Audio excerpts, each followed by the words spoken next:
to another jam-filled episode of the Social League. My name is Madeleine Garces and I'm going to be the moderator of today's episode. There is great importance in understanding the impact that COVID-19 has had on our education sphere. But before we dive into that, let's just play our rent. So stay tuned for our daily promo ad.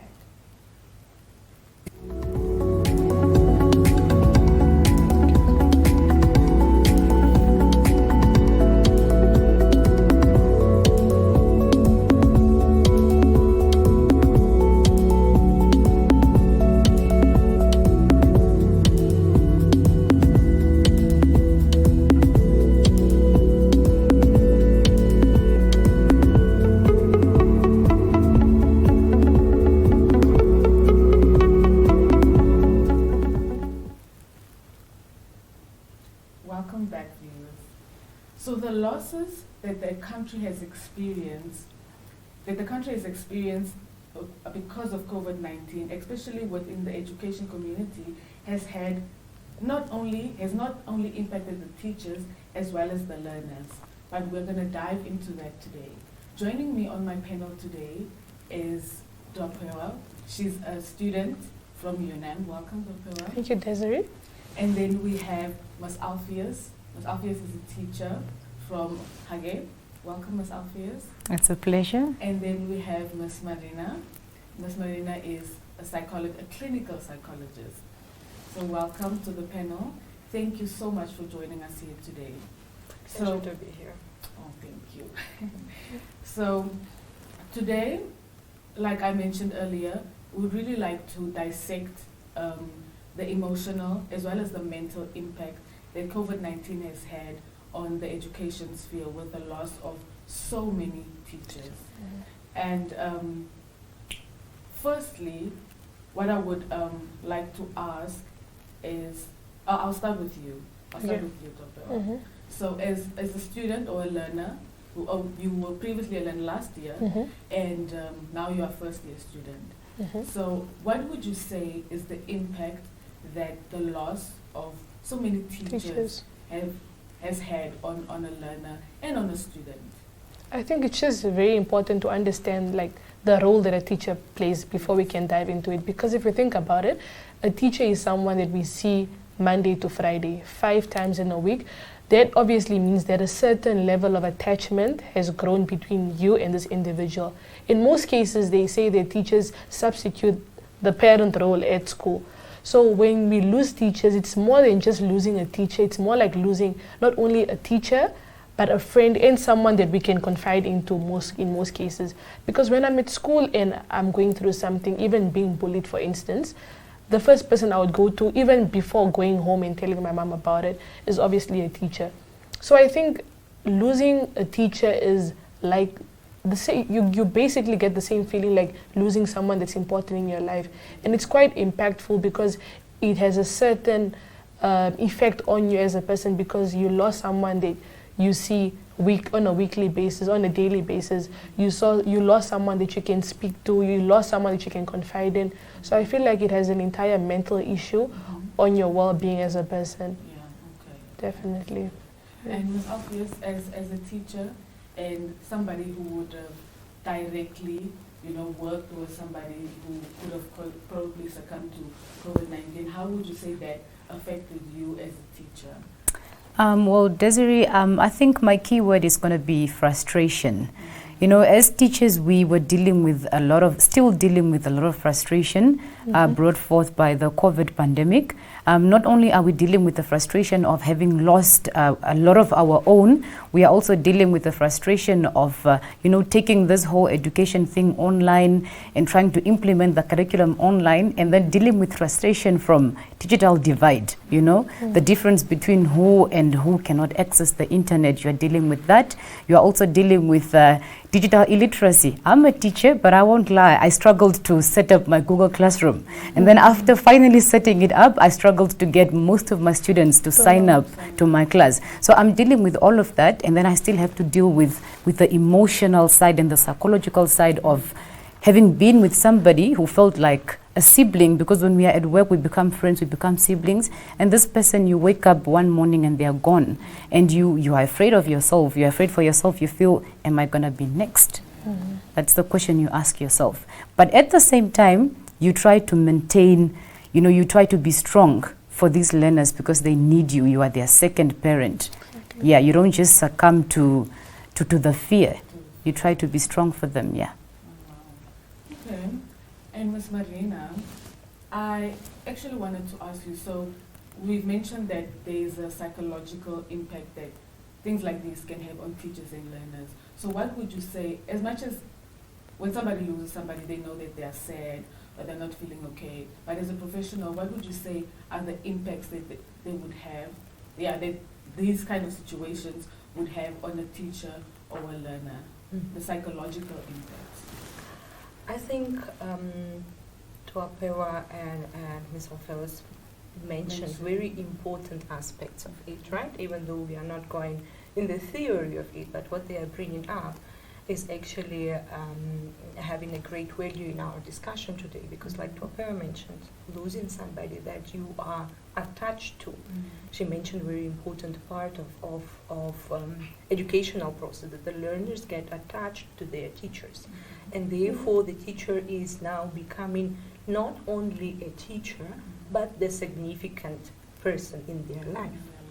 And therefore, when they are losing the significant person in their life, they might experience the full process of grief, which is now certain stages that they have to go into, but also the challenge comes in that they are not allowed to grieve properly by the community, by the society, because it's just a teacher, right? It's not a family member, it's not a sibling, it's not a mother, it's not an auntie, it's not an uncle, it's just a teacher, right? While for the learner who is experiencing the loss of the significant other, that person might feel like a family member, and therefore they will be going psychologically through the full process of grief. And the challenge comes in that it's not understood as such, and often they are not allowed, or they are told, why are you crying for so long, and so on, and that contributes to the issue of complicated grief. And now we are talking about the clinical diagnosis of complicated grief when it goes long, because we all know with the mourning process that it's important for us to feel, and it has been already challenged by the COVID-19, because we can't have a proper memorial services where people can come together and support each other and share their feelings in that process. Plus, now there is this part that this is not a family member, right? And what Ms. Alfelos is mentioning, also very important part of being in the same shoes, or putting yourself in the same shoes, because a lot of people had contracted the virus and we don't know where exactly. Was it in the school where we came for a meeting? Was it during the face-to-face stages? Was it in the shop? Was it in their family setting? We don't know that. So we tend to assume, or we have different thoughts, and therefore we are putting ourselves in these shoes. She was a teacher, she contracted the virus, she didn't make it, or he didn't make it, right? And I am in the similar role, or a similar age, or in similar situation. Will it be me next time? And now we are talking about anxiety-related issues that are coming up in that process, because each and every time the teacher, like Ms. Alfelos mentioned, still have to go and show up and deliver, right? And they are not allowed to experience their anxiety or their grief as well, because they have to show up for the learners. She mentioned a very important thing, you have to be strong. While comparing to the people in the other industries, let's say if somebody works at the office setting and they have their own space, and they are still going through the grief process, or they're anxious, they have their space. So for example, when they're experiencing their feelings, they can lock the office door, have a minute or so, just or have a moment where they can process those feelings. Why for teachers, it's a bit challenging, because they are in front of the class. And when the tears are coming up, they just have to swallow them and continue doing what they are doing. So the psychological impact, or the impact on the mental health of all people who are participating in the educational system is going to be a huge one, because there will be a delay in the processing certain things, and unfortunately by the end of the day that becomes a challenge when we are not allowed, or we are not allowing ourselves, or we are not having the time or the space to process our feelings that are connected to the loss of somebody that we get attached to, that we loved, that we valued, and that we looked up to. Okay. Desiree, just to add on to what Ms. Marina said, in regards to how we aren't allowed to fully express how we feel about the passing of a teacher because it's just a teacher and it's not a family member, it's not my parent. But that's where the issue comes in, because many a times, like, it's a sad reality, we come from households, for instance, where my dad could be an alcoholic, or I see my parents fight a lot, like, to the point where going to school has become sort of like my safe haven, and I escape from all this trauma that I have at home, because this is where I live and I don't have a choice. In many cases, I'm young. Like, if I decide to leave now, where will I go to? So the role that our life skills teachers even just play, those are people that we can speak to, and not only life skills teachers, but any teacher in general, because in most cases they're able to see the potential that these students have, and they get to a certain level with them. So it's not fair that we are not allowed to, fully express how we feel towards losing our teachers, when our families or households are sometimes absent from us in that regard. Okay, no, that's very true. And we all know that there is no remedy, or there is no one size fits all when it comes to dealing with such emotions. But how would you say, as a learner or as a student, how are you dealing with these type of emotions? I think, to be quite honest, I'm taking it as a loss of anyone else. I think I'm allowing myself to really understand that, no, this was my teacher, and like, I did lose a teacher from my previous high school, and we saw the impact that it had on my WhatsApp status, not only mine, but all my contacts. Everyone was reposting her. They just it just showed that we really genuinely felt a type of way because of losing our teacher, because she was a mother to all. So I think the best way that I dealt with my emotions was just fully processing what happened and trying to understand that, yes, I lost my teacher, and what we can do is light a candle, pray about it, and just understand that it's a loss, and these things will happen in life, especially with COVID being around us or being amongst us. We live with it, and we've seen that over the past month, June, July, people have been passing away, and you are just scared to hear the next day it might be someone close to you, a teacher, whoever. So I think the best way to just deal with it, or how we tell people to deal with it, is just to fully understand and process what's going on, and take it as any other loss of someone that's close to you. First, I think we have to understand that COVID-19 is a health crisis, right?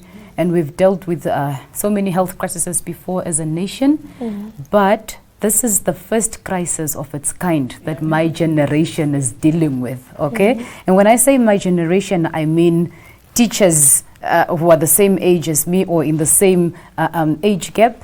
And I'm talking about learners. The learners are mostly the ones that are experiencing high school now, because the little ones still don't understand the impact. They don't fully understand the impact of COVID-19. So, as much as it is a health crisis, it's a new health crisis. We are experiencing this for the first time as a nation. So we are being innovative. As much as we are being innovative in implementing the curriculum, we are also being innovative in finding ways to support these learners and support ourselves as teachers, And one thing I like about COVID is that it has brought forth a very important aspect of socio-emotional support. It has been existent, but we have not really, how do I put it? We have not respected it or given it enough respect, So, as a teacher myself, I'm not a life skills teacher, but these kids feel comfortable with me.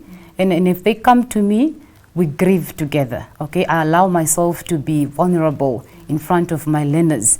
And then we look for, we also have to understand that these kids going back to their houses, being in a lockdown, some of them are staying with extended family members. They are going through sexual abuse. So at the same, they are dealing with COVID-19, and then they are also dealing with other family issues that don't directly affect COVID-19, or they are going through issues that are not directly brought forward by COVID-19. But because you are in a lockdown, you are in a setting where you are staying with 3 cousins who are older than you, let's say for the girl child now, and these cousins are molesting you. So when this child comes back to school, you just have to use a soft approach for these learners, and also try to be gentle on yourself as a teacher. So I'm being gentle on myself so that I can also be able to transform this gentleness to my learners. Yes. Definitely. Ms. Marina, what advice would you give to teachers and learners in regards to dealing with it? Like, what tips would you give them to be like, you know what, try this, try that, try this. You know, this would help for the situation or the circumstance that you are in. It's a bit challenging, to give the advice because, my colleagues on the panel mentioned that everybody has going through individual feelings and everybody's situation is different. But in general, what is very important, and that's what Pearl and Ms. Alpheus also mentioned, that they are allowing themselves to feel. So I think I will take it from them and will also emphasize on that it is very important to allow ourselves to feel. And even though sometimes it feels like the day is so busy and there is no time to feel, or it's not allowed to feel, maybe what can be done, that time can be scheduled. So maybe every evening as I come from school, as I come from work, I can have this half an hour or an hour where I'm allowing myself to feel. I can write down maybe in the journal a bit of my feelings or what transpired today, because the day might be overwhelming, and sometimes just writing down about the day helps to reflect on the day and helps to understand what is that I was actually feeling. Because when we are at the middle of situation and when we have to be strong or listen to some quite traumatizing stories that the learners are sharing with us, or something like that, we might not be fully aware of how it impacted us. So just having the moment at the end of the day where we are able to reflect on how today's activity or what was happening today impacted me on the emotional level will be very good for the mental health, right? And also very important is to schedule some pleasurable activity. Right, I know we all talk about exercising or talking to the friends and whatsoever, but it's very important for me to empathize that everybody finds joy in something totally different. So we can't overgeneralize it, but whatever is that you like, whatever is that put your mind at ease, whatever is that helps you to feel a little bit lighter on your chest, that's what you should exercise. For example, some people go to gym after they had a tough day, right? And they say that, no, go to gym, it helps you to feel good. But in my case, gym just irritates the hell out of me when I had a tough day, right? I need a long shower, maybe, and a cup of tea and just a quiet moment without talking to anybody, seeing anybody, right? So we cannot overgeneralize those advices, right? But we should rather say, pay attention to what feels nice to you. Just take a moment and ask yourself, what is that feels good for me in the moments when I'm overwhelmed? Is it a walk? Is it a talking to a friend? Is it washing dishes? Is it doing a little bit of gardening? Is it a long shower? Is it a cup of tea? Is it just being alone in the quiet room with lights off, and maybe just with some quiet music on the side, right? Is it a prayer? Is it a gospel music that I like?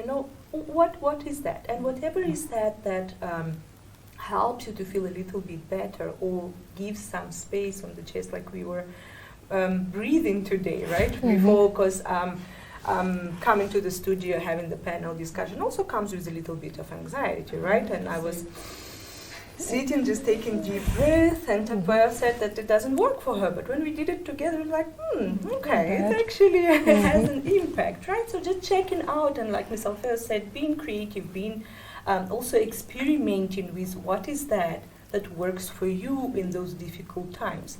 But important thing in that, it's being kind to yourself and being compassionate with yourself. So if you are struggling with some feelings, instead of judging yourself or being guilty for feeling that way, try to practice a little bit of compassion. Just take a moment and say, it's okay, I'm struggling right now. It's okay that I'm not feeling 100% right now, but I'm going to take a moment, I'm going to take an hour or half an hour and do something that feels supportive for me, that feels good for me. And therefore, I'm accepting that I might have a moment of not feeling 100% or not feeling okay. And when I'm allowing this moment, when I'm allowing myself to feel it, probably after that I will find a little bit more strength because I will feel supported and I will feel like I have an energy to move into another day. Because the best way to heal it is to feel it and let it go through you. Yes. Feel all the emotion. Yes, I think a problem that we face, sometimes it's in households, sometimes it's as a community, is that people don't per se deal with their emotions. They don't let it go through them so that you know, in this moment I'm feeling this and I'm going to let it go through me and then I'm going to move on after that. So I think that's a very important point that the panel made today. Ms. Marina, another thing that I also wanted to ask was, what would you say, because in a time like this, people go through a lot of anxiety, a lot of depression, how would you, this is for the teachers to be able to point out these things, because a lot of the times we don't notice these things. So what are signs of maybe depression or anxiety that learners could show, that teachers could point out and possibly help the learners with these kind of problems? All right, I think the generation of teachers of today are quite informed about the mental health. I believe so, right? And they are able to recognize some of the things.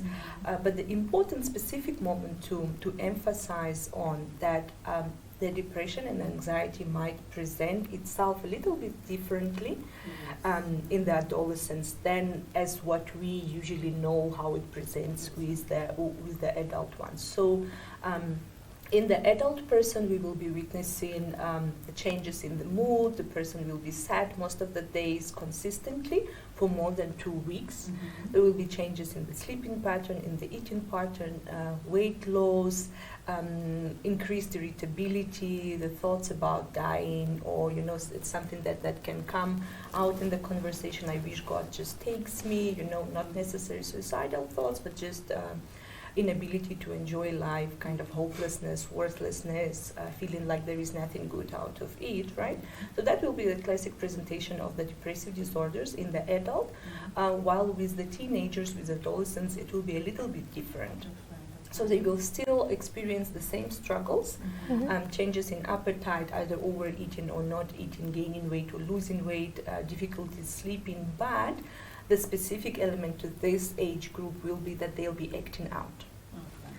They'll be acting out, and their behavior will be very different from how you usually know this learner. So this learner is usually the loudest in the class, and all of a sudden it's a quiet person, does not respond to questions, or the vice versa. Maybe this girl or this boy have been always a quiet child, obedient child, but now it's this child is misbehaving or bullying others, or engaging in the use of substances, or swearing. So every change in the behavior should be a concern, and we should start observing, is it consistent something, or is it something just situational, right? Because with the emotional impact of what the pandemic has on all of us these days, some reactions might be situational. So for example, I have a bad day, or I had some bad news and I'm processing, so I might be acting out, or my mood might be changed for today. But if it's consistent for more than 2 weeks, then we are talking about the clinical diagnosis of depression or the depressive spectrum of the disorders.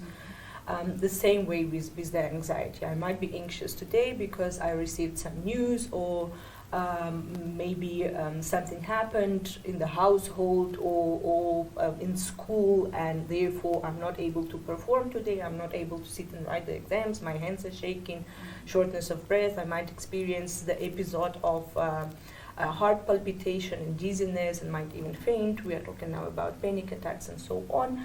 But when it's happening recurrently or for the period of longer than 2 weeks, then there should be a concern for that.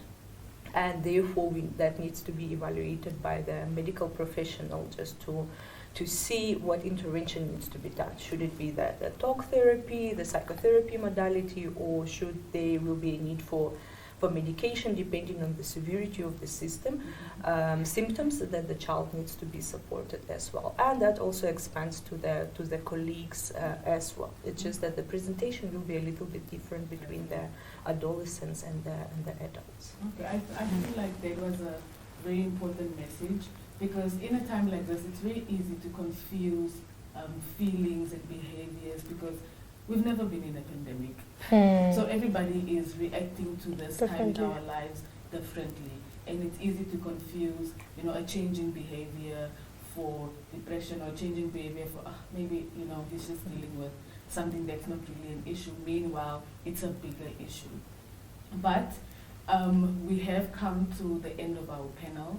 But before that, if there are any last words that the panel would like to give to the viewers, something that they need to maybe stay mindful of, I think that would be, the time would be now. So, Dr. do you have anything that you would like to say to the viewers? Okay, I think I just want to quickly just remind the viewers or the teachers about the consistency within the syllabus. So like the JSE syllabus, or prior now to it changing, was consistent for a time period. For 10 years straight, it was JSE, it was NSSC, it was higher level subjects, ordinary level subjects, meaning the teachers already had a very fixed way to approach the syllabus. And because of this, the kids were used to these teachers, because sometimes, for instance, my accounting teacher was my same teacher from grade 9 to grade 12, meaning they know the syllabus, they are consistent with it, and they apply it continuously each and every year. So I think because now teachers are passing away and we are losing our teachers, when new teachers do come into the school environment, it's just important for them maybe to get a point from the learners in terms of how did your previous teacher engage the syllabus, how did she engage you guys, because they need to understand that because we lost someone that was, that we were very used to, it's sometimes difficult to adapt now to this new person. So if maybe the teachers could come in and understand that these are kids that lost someone, students or learners that lost someone, maybe what approaches did you guys take, and try to continue with it, or maybe slightly divert from it, just to also, get an understanding from the kids, and maybe just continue the pace that they were at. Yeah. Well, you stole my point, but I'm glad because you said it more beautifully than I could even say it myself. Maybe it is just to, urge the teachers, my fellow teachers, and also just urge the parents at home. Let us not ignore important signs that we are getting from our children and our learners. Now, the first thing that we as teachers notice when a child is changing their behavior, we notice a change in the assessment, okay? A drop in their performance, maybe. That is the first thing that we notice. But many a times we just, you're not serious with your work anymore. You used to be a brilliant student, but we don't try and take this further, a step further, and have a discussion with this child and just ask this child, how are you? You'll be surprised that I ask so many learners, I just call them after maybe class, I tell them, can you remain? And when you just ask this child, you look into their eyes and you ask them, child, how are you? They'll start tearing up. They'll start, feeling emotions, because they're like, wow, they're overwhelmed by the fact that you care about them, and that you have not ignored the signs that they are showing. Yeah, so just urging the parents and the teachers, my fellow teachers, let us not ignore the signs that our children are showing. Let us be mindful. Let us care for them. These are our children. And like I have a favorite saying, it is because of these learners that I have a salary, okay? I have a job because of these children. So they are important to me. Thank you.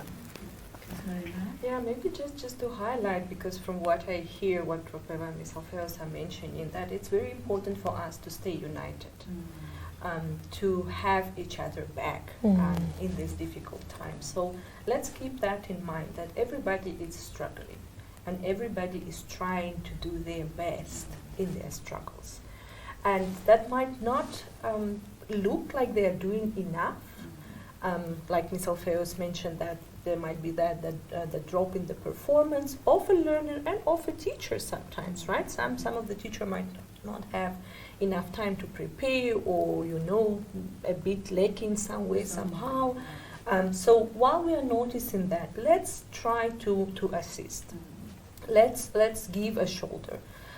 Let's come once in a while and ask, how are you doing? Is there anything that I can do at this point? Do you need me just to listen? Do you need me to assist somewhere? Because today it's this learner or this colleague. Tomorrow it might be me. It might be the other learner. So let's remain kind to each other, and let's keep this conversation going. I always say that the right intervention starts with awareness, and therefore I'm also thankful that you are having this discussion, and that my colleagues on the panel are joining and also sharing their feelings and their observations and their experiences. And let's take it from this studio back to our communities, and let's encourage the people we know, the friends, the colleagues, the family members to be cognizant that these times are not an easy times, and we cannot compare what had been happening in 2019, how we had been handling the stress and issues and challenges, to how we are dealing with this right now. Because the intensity of impact is totally different, and therefore we have to also readjust our approaches. So stay kind to each other, support each other, try to give your shoulder to each other, and also remain compassionate and kind to yourself. Thank you. Well, viewers, thank you so much for tuning in. I don't know about you guys, but for me, this panel was very, very informative, and it gave me a sense of, I don't know, I feel very safe. I feel very safe. Yes, I felt very safe, and I also felt that it's important to feel. It's very important to feel. So I hope all the viewers, felt that this discussion was informative, as it was for me. But that's it from us. Thank you for tuning in. We'll see you guys next week. Same time, same place.